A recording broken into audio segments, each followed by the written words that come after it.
So continuing with our decimals and comparing and ordering decimals, today we're going to be looking at some real life situations and we're going to look at units of measure. But before we do that, we're just going to have a look at converting some of our units of measure because we need to be able to do that for today's activities. This is more of a skills part of the lesson. And if you look at the conversion charts that I've given you in your packs, that will really help you with today's lesson. That's just knowledge that you can take from there. It's really useful to begin to learn that at this point. So we're going to start off with 3.8 kilograms. Okay, now we need to be able to potentially, in our question, we might need to change that. We might need to change that into grams. Now if you look at in the pack, you'll see that it says 1 kilogram is equal to 1,000 grams. So if we want to change that into grams, then we're going to have to, 1 kilogram equals 1,000 grams, we're going to have to times 3.8 by 1,000. So this is why when some people, I'm sure teachers have told you in the past, that you don't just add zeros on. This is why we don't, because we've now got a decimal point which creates a little problem. Okay, so we've got 3.8 that goes in there, and if we look at our multiplication, because we're going to be doing 3.8 times 1,000, you can see that we've got 3 zeros, and that means we're going to move these digits 3 places to the left because the number is going to get larger. Okay, so if we move the 3, 1, 2, 3, we're in the thousands column there. I'm going to move this one also. Remember, these are not going to move apart from each other. So 1, 2, 3. And then we need to fill these in to hold our place. You will have 3,800 grams. So if we want to do the reverse of that though, because sometimes we might need to do the reverse, if we rub that out.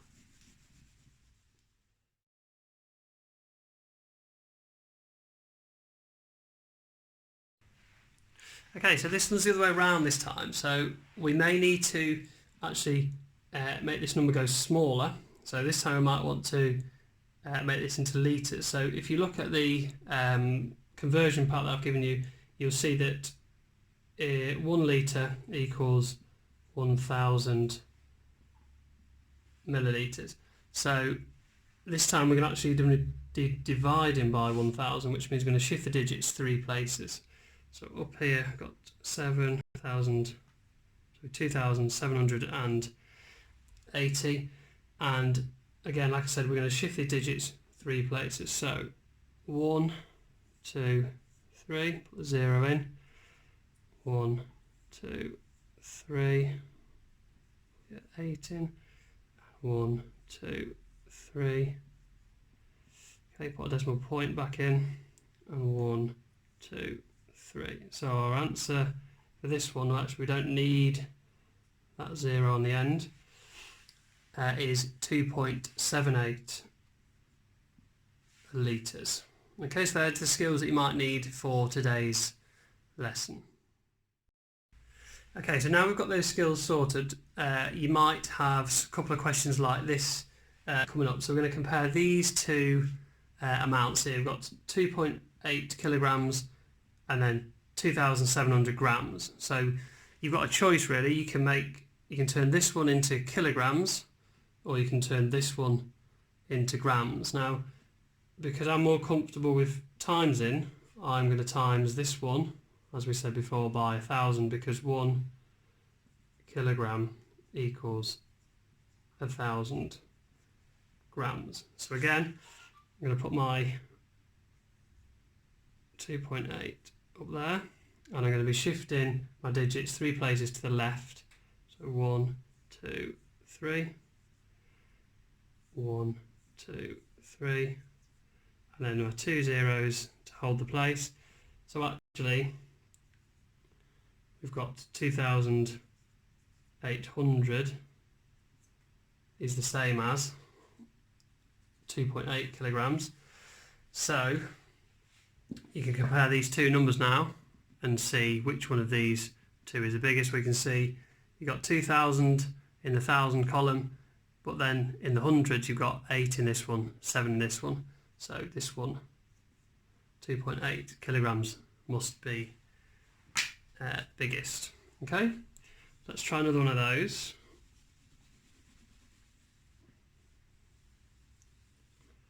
So this time let's do, if we do 33 millimeters compared to 3.1 centimeters. Okay, so if you pause the video now, you can have a go at that on your own. Okay, so with this one, we need to either convert this to millimeters or this to centimeters. Okay, so 1 centimeter equals 10 millimeters. So I'm again going to use my times and times that by 10 to get it into millimeters. So that's going to equal 3.1 times 10 will just be 31 millimeters. So again, you can then compare these two now that you converted them, and you can see that this one, 33 millimeters, is bigger than 3.1 centimeters. Okay, just to be clear, this would equal 3.3 centimeters. So again, you can see that 3.3 is bigger than 3.1.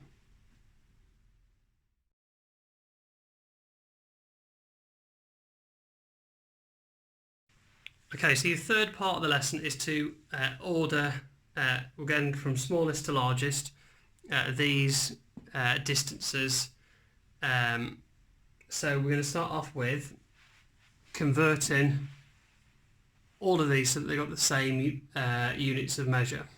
So you can see these two maps, so you don't need to even mess with these, or these two maps, so you could leave those two. Okay, now I'm going to keep this easy, I'm going to convert these into kilometers. So 1 kilometer equals 1,000 meters. So underneath here, I'm going to divide this by 1,000. So if I divide by 1,000, it would be 4.5 kilometers.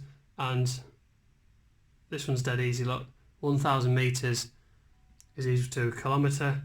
So we've got 1 kilometer there.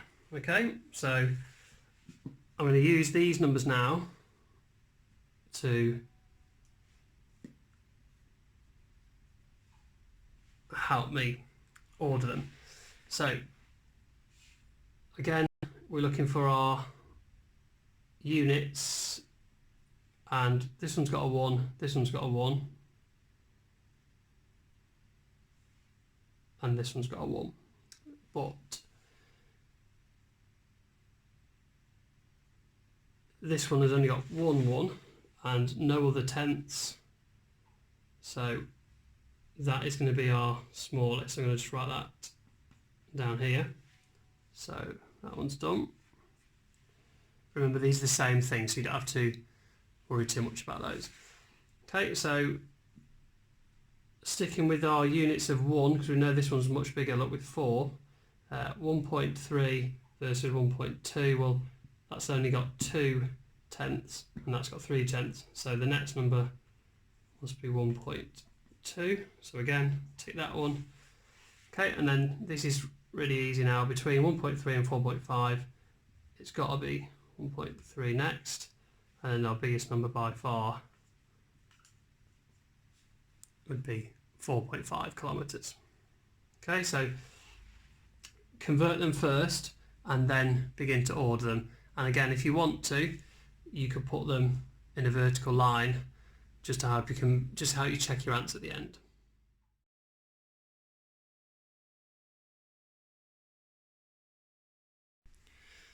And on with English then for today.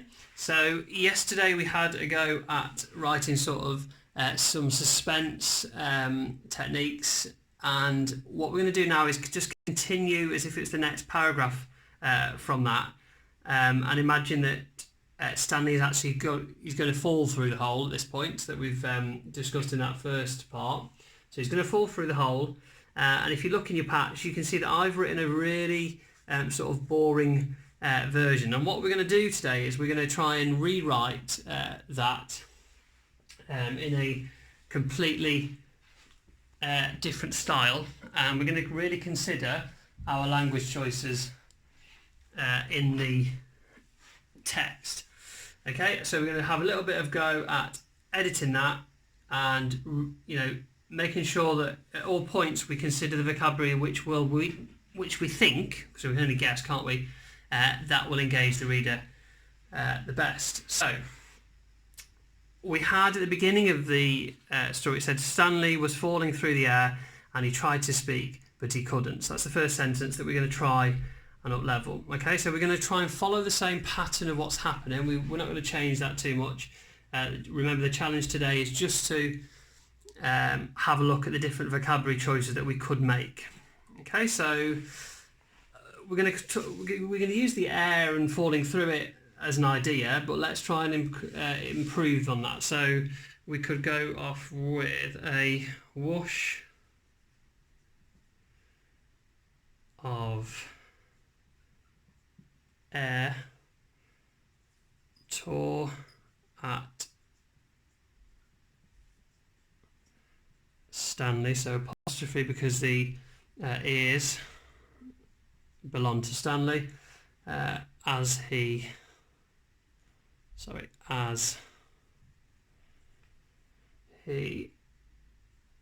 accelerated, it's a good word, as he accelerated into the unknown would be a nice phrase there. So unknown again gives a little bit of, we're not sure what's going to happen to him. It's the unknown. It could be in a lot of danger. We just don't know. Okay, so keep the reader guessing at that point still. So our next part, it mentions that he bounces off the walls of the large hole and landed on some soft grass. We're going to try and improve on that slightly, add a little bit more detail to that. So let's imagine he's actually fallen through now. We could say the earth. Now it's a capital letter because it's the earth, as in the world, seemed like a distant memory. Okay, so gives the idea that he's a long way from home now, as he bounced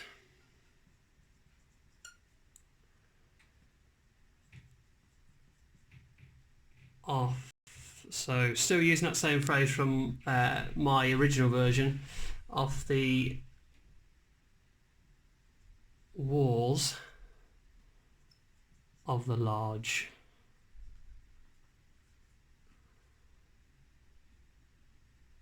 hole. But I'm going to extend this sentence now rather than just stopping at that point. Comma, sending him, and let's get the reader to think maybe that he's in a lot of trouble now. He's becoming out of control. Sending him spinning. Oh. Spinning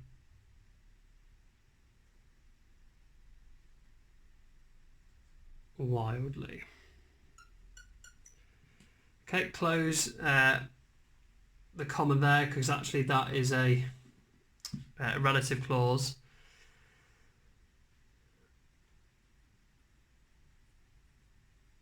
And then finish with out of. Control, full stop. Okay, and then the next part, it talks about the grass broke his fall luckily, and he looked around and couldn't believe what he was seeing. And there's not a lot of detail in the last bit about what he actually could see. So we're going to try and increase and improve on that as we go. So just to get the idea that he was falling for a long time, so for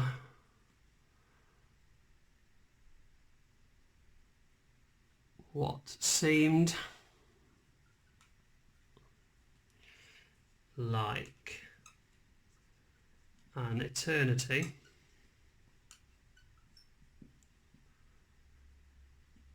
comma, so that's our front adverbial. Main clause is going to come up. Stanley, capital for Stanley, it's a proper noun, fell through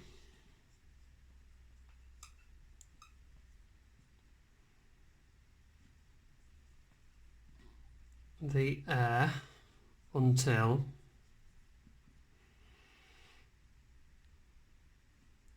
his fall was broken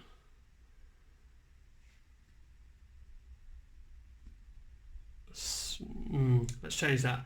Was suddenly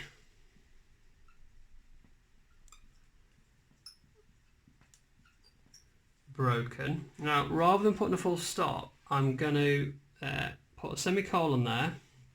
I'm going to continue that sentence. I'm going to repeat that phrase on purpose, again, like we talked about in last lesson.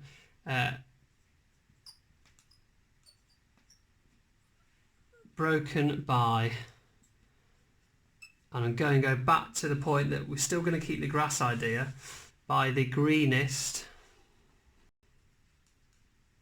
So that est gives the idea of the most, like we call that a superlative. The greenest, softest grass. Okay. Softest grass he had ever seen. Okay. So we want to then, we're starting to imply here that this is a completely different world to where he's fallen from. Okay, so we're starting to look at, it's got the greenest, the softest grass, the most that he'd ever seen. Okay, so let's go on with that and continue that. So again, try and create some cohesion when we're writing. He knew then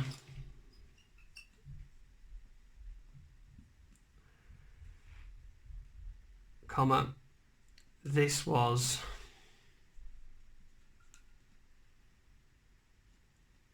like no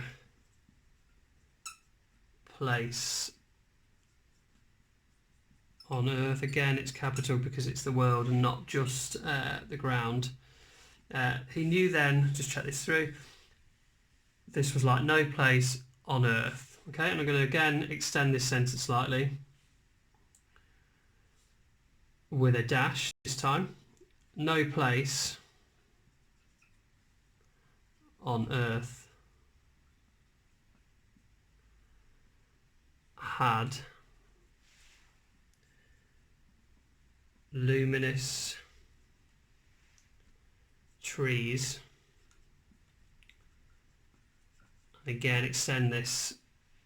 So luminous gives the idea that they're glowing, which filled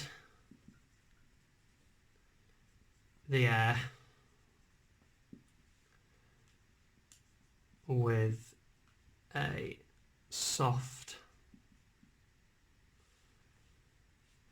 Now, I was going to say blue, but I'm going to choose a more interesting way to describe blue. So another word for blue is azure. Azure glow. Okay. And I'm running out of space, but I'll just try and finish off the last little bit for you. So again, we're starting to get a little bit more information from the previous one all it did is list a few things that were there. This gives us the idea, a sense of what it would be like if we were there. Okay, so taking in the splendour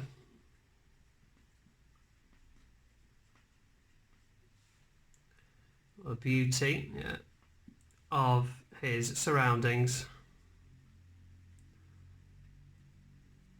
And again, that's the front adverbial, so we need the comma there. Look, Stanley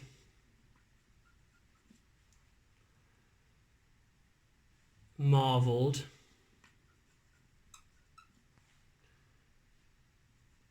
at the out. Now I can hyphenate all this. Out of this world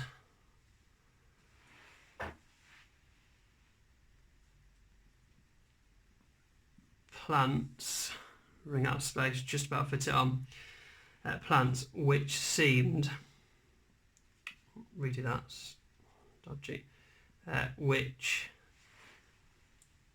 seemed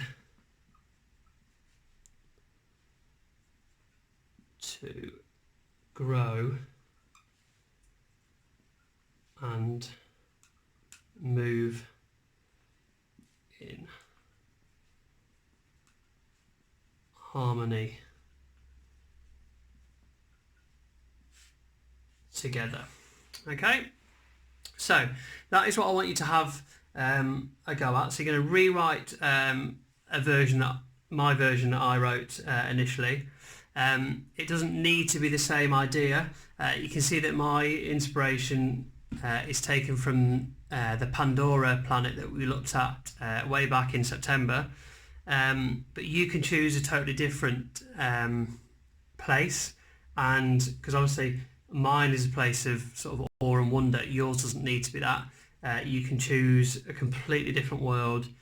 It's entirely up to you. So use your imagination. You can do whatever place you would like, anything that interests you, anything that you've spotted in books, films. Just be as creative as you can.